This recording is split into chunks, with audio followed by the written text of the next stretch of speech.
Client experience, in my mind, investments are table stakes now. Your ability to perform and deliver a diversified portfolio, boy, every single advisor should be doing that for their clients. In my mind, client experience is so much more than just the services we provide. We want to be the trusted advisor. We want to be the first call in those moments of crisis. We want to be the first call when the client wants to celebrate. Hello, everyone. I'm Mark Gatto. I am the co-CEO of Scion Investments, and I'm your host today for the Advisor Lab. Today, we are having a wonderful guest, Masha Hodi from Cerity Partners. She's a partner and CEO of Cerity, but I'll explain that. It's Chief Experience Officer of Cerity. So there's a lot of chief executives that are should probably do it with an X. scratching their head right now. But we're pleased to have Masha on the podcast. She's a leader in her area. She's spearheaded the initiative at Cerity regarding product development and client experience. So we're really pleased to have you join us today, Masha. Welcome. Thank you, Mark, very much. I interrupted you. I said we should call it a CXO. That way there's no confusion because we have a tremendous CEO, Kurt Mazinski. I would never want to be compared CXO. to him. I like CXO better. I think I'd rather be I think CXO. so too. I think that's a technical, much more in the tech industry term, but I like it. Sexier for sure.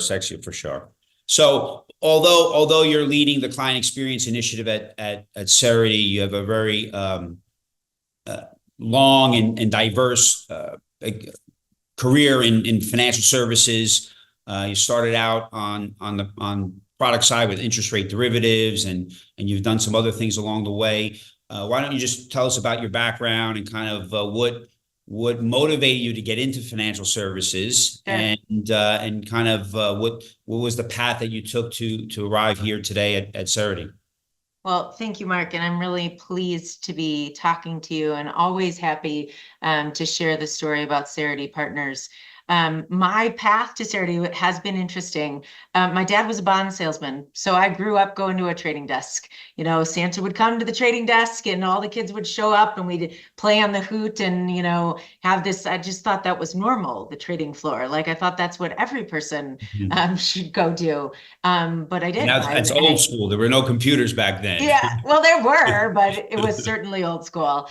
And it was really a wonderful place to start my career. I actually started at what became JP Morgan, but Bank One was the bank in Chicago, was in a really fabulous program where they paid for business school, and I got to do 6-month rotations anywhere in the bank.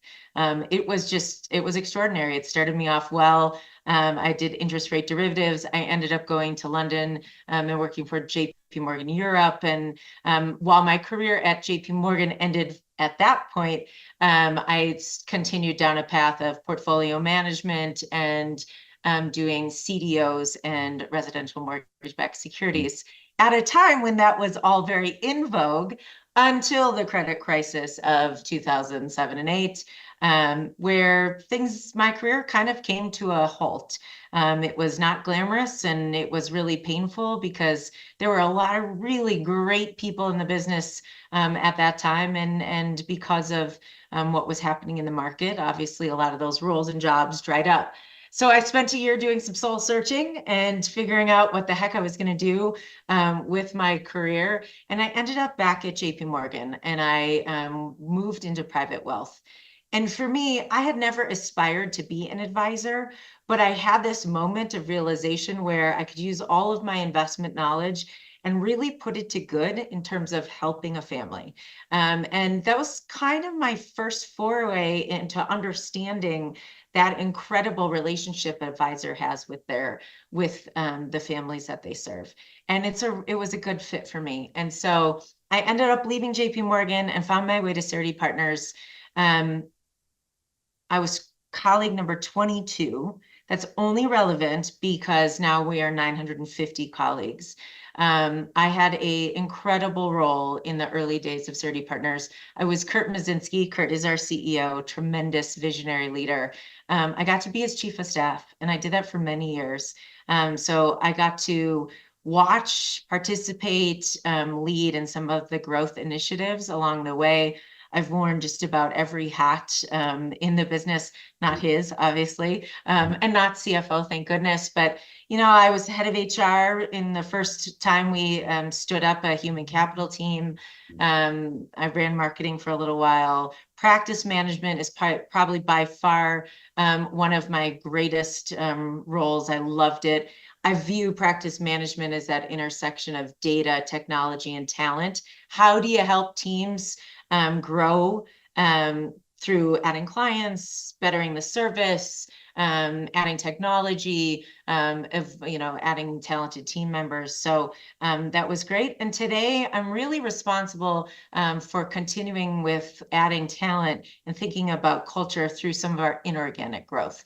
How do we continue to grow our incredible teams with the client always front of mind? So that's the role today. Of course. Well, that's great. And I think your background is really, really important. The fact that you've done so many things, Yeah. I really believe makes you better at what you're doing today. Because I don't think you can, truly be great at client experience, practice management without knowing what goes on behind the scenes, right? Without knowing what it's like to actually either invest capital or be around that environment or develop product. And Yeah. I think having that diverse background so important. And I'm sure that's a big reason why you've been so successful thus far. Well, thank you. And in terms of success, Cerity's been tremendously successful over the years, right? You've grown from about 6 billion. And when did the firm start? 2017 or something like that? So no, 2009 2009? was our founding. And it's been like being on a rocket ship. Right. So that, I think the key to this story is having a visionary leader like Kurt that had also been an advisor and sat in the business and really understood that there was a combo of elements that could be really make Cerity Partners be differentiated amongst the market, and then pursuing those elements as we've grown. And, in the heart of hearts of everything we do, it's all about the client. So if we're doing things right for the client, they refer other clients. And so a lot of that growth is just, because we do the right thing for our clients and they really value what we do, we've been able to grow organically through those just really fabulous So relationships. you've done a lot of growth organically, became multi-billion dollars of assets under Yeah. management. Today you're about 80 billion. Kind of where was the threshold on that? Like how far did you grow organically, and then where did the inorganic growth really take off? Yeah, it's a great question, Mark. And to be honest, we think about those as separate levers that we should always be pulling on in order to grow. You can't just turn to inorganic and grow by recruiting great teams or merging with wonderful independent RIAs. You have to do both, and you have to be able to really pursue organic also. So how do you think about you add a great team? Part of why teams join us today is because we can accelerate their growth because of our scale, because of, how many different teams and experiences that we have. We really can surround those teams and clients with additional services, expertise, collaboration. And so those two pillars or two levers really go hand in hand. And so we never take our foot off the gas when it comes to helping new teams figure out new growth areas. I think the other piece that has come with growth is, a skilled firm of our size now can really make some investments into accelerating growth internally by either adding, a great BDO team that focuses on our relationship with our fabulous custodians, thinking about an area of practice that we do called workplace solutions, where we actually go and help businesses with, the tax and planning for their colleagues or their employees. or whether that's building the pipes and plumbing in our digital marketing channels. I mean, who would have thought years and years ago that we would all be winning clients through digital marketing, or that wealthy families would look for their advisor on our website? But we know that's happening. So making those investments to make sure that all of those pillars are working and, really pushing clients into the organization to be serviced by our great Right. teams. What would you say at the most basic level? What was sort of the thing that you guys developed, or the things you focused on that really accelerate that organic growth for an individual advisor or a small team at the firm? What is it? Was it digital marketing? I know that's a big topic. I think all of those now. pillars we just really talked about, this idea of how do you align with a strategic partner like your custodian, and get into the custodial referral programs, so that you're, that's a partnership, if there ever is one, between custodian and us. And our relationship with Schwab and Fidelity, and Pershing, like, we benefit greatly from our partnership there. And that sometimes comes with size. So, that scale and being able to be a true, really good partner for those custodians is really important. So I would say all of those different pillars of growth are areas that we are developing for the betterment of our colleagues and our clients. We also have thought about, not every advisor can be everything to all clients, right? You have certain types of clients, niches, other things. And so how do we make sure, at least under the Cerity Partners umbrella, under our roof, that we can really surround the client with everything that they could possibly need within one roof? Now, that kind of ability for our partners to say, hey, Mark needs XYZ, I can do X, and then I know my colleague over here can do Y, and my other colleague can do Z. We can put all that together and really surround the client with all of the components. All of those pieces together usually accelerate growth. Oftentimes when we have a new team that's joined us or merged their practice in, sometimes, and there's a variety of reasons at which point teams make that decision, but sometimes it's, hey, I want to be able to do more for my clients, and I just can't for whatever reason, the enormous investment it takes, and who knows, there's a lot of other very viable reasons. But all of those components sort of come together to help our teams really accelerate growth. I think the other differentiator, I would say, Mark, is our ecosystem, our environment really empowers our partners to think like entrepreneurs. They have autonomy over their practice and the team, while also having an incredible group to collaborate with, and in kind of adding those services as I just described for clients. So it's those combo of environment, services, pillars that have really accelerated our growth and made us, we're really just delighted. We're 80 billion today, I think, right? Yeah. Allowed us to continue to grow.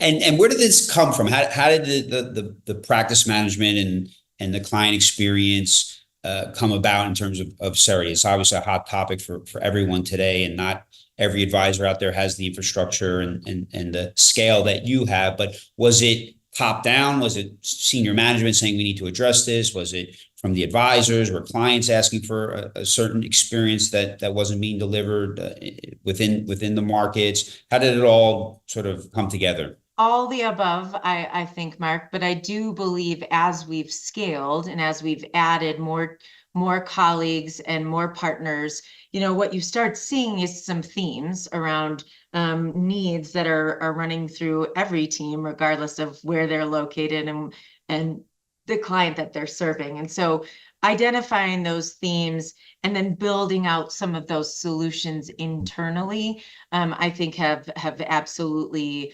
resonated and worked really well for us. I also think, transparently, many of us came out of big banks. Like we came out of, the private wealth world where, some of our largest, competitors, private banks, wirehouses, they have those wonderful resources. The Mm, independent space on the RIA side, those businesses have been historically smaller, independent, and so it is not as common, I think, on the independent side to have that early in a business. You gain all that with scale and by identifying need. We've also benefited from every single person that has joined us. We always say, we're a group that really, we do not have the perfect mousetrap. And we are always thinking about, are we doing this in the best, most effective, efficient way? Anytime a team joins us, we think about what they're doing. We listen, we literally lean in and say, oh, what kind of workflow have you built around that process? Oh my gosh, that makes so much sense. How do we roll that out to all of our teams? And mhm, so that in and of itself is practice management. It's mhm, this ability for and the desire to always be getting better. And we are very much a group that says 1+1 is greater than 2. Because in every single merger team that's joined us, organic hire, you get a set of skills and a person that is, obviously if they're joining, they fit culturally, they're doing the things that you want for clients, and you're getting their ideas. And that has absolutely benefited us enormously. It's why we've gotten to 80 billion, because every team that's joined has made us better. mhm. And I believe that client experience is so important in the investment world. If you look at our business, we're a sponsor and distributor of alternative investment solutions. And I talk about it a lot on panels that everybody seems to focus on returns, how, what's the manager's track record, et cetera, et cetera. And I keep saying, well, you also got to look at servicing, like what is their level of service? Are they going to support and advise when their client in times of need? Are they going to be able to educate and explain? Because around the margins, there are a lot of good managers out there, and they all do fairly well. And maybe 100 basis points or 150 basis points separates them, right? Sure. And you could be with a manager that maybe outperforms, but the service is terrible, and then that's just not good for your client. So what does the client experience, mean in the context of Cerity and an advisor at Cerity and their clients? Is it always be answering your phone call? Is it putting on events? Is it your market? Like what is a good client experience sort of portfolio consist of? Client experience, in my mind, investments are table stakes now. Your ability to perform and deliver a diversified portfolio, boy, every single advisor should be doing that for their clients. In my mind, client experience is so much more than just the services we provide. We want to be the trusted advisor. We want to be the first call in those moments of crisis. We want to be the first call when the client wants to celebrate. And I think if we're building relationship and we're thinking about those things, then client experience really can vary depending on the need of the client in those moments.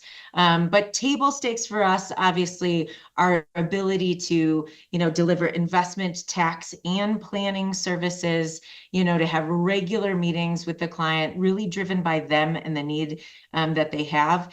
And, I said this earlier, but we very much believe in being able to impact. Our mission is to impact the financial lives of our clients. And we'd love to be able to do that so that we can support them under our roof with whatever they could possibly need. And so with that comes, thinking about anticipating, being innovative around what is that next thing that clients need, that they're hearing about. We really try to listen to that and pick up on those themes. But we also think there's sort of like a minimum viable experience that everyone should have. When we say planning, what does that really mean? Some clients need a whole lot more, some don't, but here's that minimum viable kind of service level. And I will tell you, quality control, quality assurance is something that every advisor should be thinking about. There's an opportunity, not everything goes perfectly all the time. There's always an opportunity to learn and an opportunity to identify, hey, that experience didn't go very well. What are we doing so that never happens again? And I think it's also having that relationship with a client so that you can ask for that feedback. Hey, like how could we serve you better? So I don't think that client experience is like a perfectly defined, we do all these 55 things, and thus when we do them, we're good to go. I don't think that really works in our world. I think there's that minimum viable things we should be doing, but I also think it's about building relationship and really being responsive to what are the needs of the client. Responsive leadership teams need to be responsive to the needs of our colleagues who are sitting in front of clients every day, so that we are working towards what is that evolution of client experience. Because I will tell you, what it is today will not be what it is in 5 years. And so, we can define what it is right in this moment, but we better be innovative, and we better be thinking about, what is that next thing? What is that next communication channel that they're going to want? And all of that in my mind fits together in client experience. For sure, for sure. And it's certainly going to change, obviously, more technology coming into place, but hopefully what will stay is that relationship building, that one-on-one, that I think is so important. And there's a lot of elements to client experience, but there's nothing more important than the person that you have a relationship with trusting you, and we as service providers just doing the right thing, right? It's kind of that simple, right? Do the right thing for your clients, and the rest will fall in place. So I think that sums it up nicely. But another challenge for you is with this growth, right? This hyper growth that you've gone through, especially on the inorganic side, is how do you maintain culture? How do you know that you're bringing on teams that are going to fit within Cerity, are going to want to follow your lead on what you're doing? I know at Scion we're really big on culture, and it's so important to our organization. But we're a relatively small firm in terms of employees, with about 90, right? You have 900, and you're doing a lot of aggressive acquisitions, and I'm curious, how do you maintain culture? What's the analysis that you go through when you're acquiring another team? Is it simply their numbers and their financial statements, or are you really digging deep and trying to understand the culture of those firms? It's a great question, Mark, and it starts with, being very clear on what your culture is, so that you can look for it in other teams and other businesses that may join. We have always been ethically driven. We do the right thing, always. We're expertise focused. I always say we're a bunch of geeks. There are a bunch of finance, accounting nerds at Cerity Partners. If you want to come nerd out with us, please do. But we're expertise focused, so we're always learning, making sure that we can deliver on what we say to clients. And then we're entrepreneurs. We are business owners. The partners of Cerity Partners own this business. And so we've always said, we got to stay nimble, but if we, don't like what's happening, shame on us. That's our business. We get to change it. So that's kind of how we think about culture. We also are really very specific with, words matter around here. So we don't acquire, we merge with teams. Teams join us, they merge their clients in, they merge their teams, they merge their brilliant ideas, and they make us better. We have clients, we don't have customers. We have colleagues, we don't have employees. We are a team. All of those components have really made it incredibly clear for all of us what we are and what we are not. And so part of my job today, role with Claire O'Keefe, who runs partner development for us, and Kurt and any of our partners who are introducing potential teams and colleagues to the organization, is to sort of be that gatekeeper on culture, and to be really clear with, hey, this is who we are. We are not going to be a fit for everybody, but let's figure that out together. So we jokingly say, this is if I can sit and have a beer with you and talk about all sorts of things, like chances are we're off to the right start because, you're the kind of person that I want to spend time with, that I can align with. We don't have to agree on everything, but could we have a really fruitful discussion, agree to disagree, and then move to a place of resolution? Like that's the kind of culture that we really, truly want to have. So, in the early days, it was a little bit, I think, harder for me to articulate that well, but it when it isn't there. Mhm. And, every once in a while you meet just an incredible team and, they have some different passions or some different values. That doesn't make them less of a great group of advisors. It just means they're probably not the right group of advisors for us. And the reality is in our industry, there are so many different clients that need great advisors. Everyone, if that cultural piece isn't a fit, like there's still wonderful work to be done in this practice and in this group. But those 3 E's, ethically driven, entrepreneurial, and expertise focused, is really who we are today and the culture that we look for. So those are things that we're talking about early in a discussion with a team that might be considering joining. Right. We kind of look for those flags. And, if we see them, we're like, oh, that's, there's clearly fit here. And when you don't, you dig into that. And it's why we think it's really important to spend time socially with a team. Go out to dinner, talk about what's happening in your life with your family. Like we all work a lot in a relationship. How long, I was going to ask you, how do you implement the beer test, so to speak, but how long is that process for you guys? If you're doing, obviously the diligence on the business and so forth, and then you're doing some of these social gatherings, typically, how long does it take you guys to get to where you're comfortable with that culture? It varies dramatically, Mark, depending on kind of the size of the team, how quickly we can move, as quick or as slow as a team really wants to go. But we do very much believe in having those incoming colleagues at the partner level certainly meet with a large, significant group of partners. I will tell you, there's no partner that's joined recently that hasn't met with 5, 10 additional partners, whether that's on the leadership team, whether that's other client-facing advisors to compare notes. How did that work for you? What should I be thinking about in an integration? Whether that's very specific to like an expertise. I want to talk to so-and-so to hear how you guys are doing that part of the service model. So, it can be a lot. One of the things we do like to do is on-site visits at where, sometimes we go there, but sometimes, teams come and see us at one of our offices so that they can really see it in action, meet more colleagues.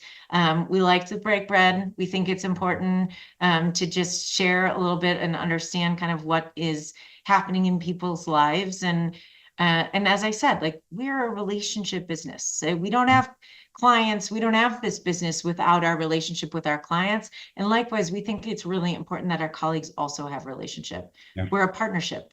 We're in business together. We own this together.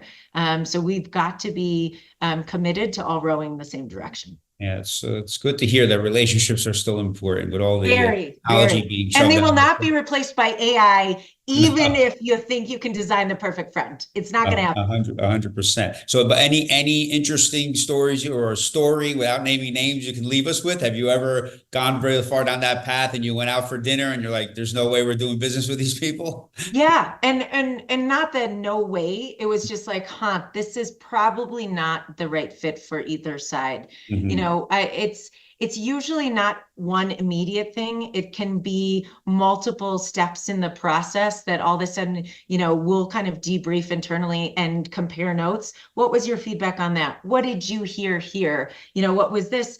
And sometimes it's the team that's also joining that says, hey, like, I really appreciate what Cerity Partners is doing over here, but that's not the way I want to do it. And it's usually we come to that at the same time. It's hardly ever, no, that's just a hard and fast no.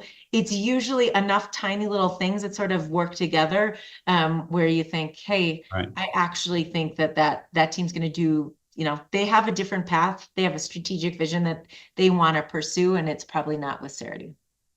Well, I think that's a very important process to go through.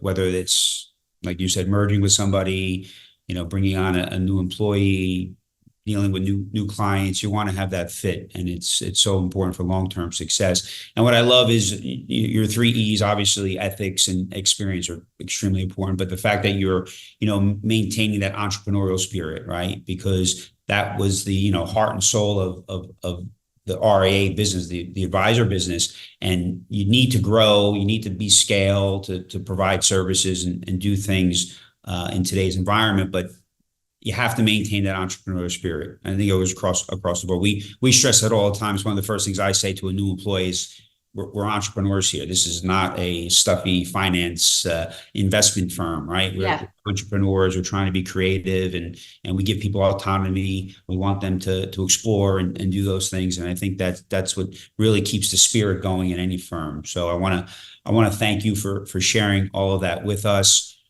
I'll leave the last word to you. Have any final thoughts before we say goodbye?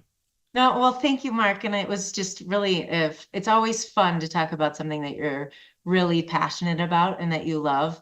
And, that entrepreneurial nature is, I agree with you, it's just fundamental to how the independent RIA space, really was established and continues to thrive and develop. I think there's a misnomer out there that when you maybe transition your practice, that you're giving that up.